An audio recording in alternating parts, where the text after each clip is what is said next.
Bloated! Masakit katawan? Sakitin ka? Kainin mo to. Pinya naman ang pag-uusapan natin ngayong araw. Samahan ako para malaman ang epekto ng pinya sa katawan. Top 5 na epekto ng pinya.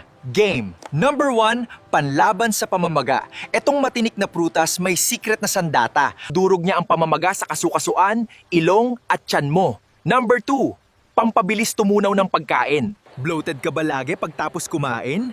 May enzyme ang pineapple na tumutunaw ng protein para gumaan agad ang pakiramdam mo. Pagkatapos mag-workout, bromelain ng pinya ang sagot. Number 4, pampalakas ng resistensya. Isang tasa ng pinya ayos 131% ng vitamin C mo. Parang naka-armor ka ang immune system mo laban sa sipon, trangkaso at impeksyon. Number 5, protection sa puso ang pinya. Barado ang ugat mo? Ang pinya, tumutulong magpalabnaw ng dugo para iwas stroke at heart attack. Salamat sa panonood hanggang dulo. Salamat! Bye!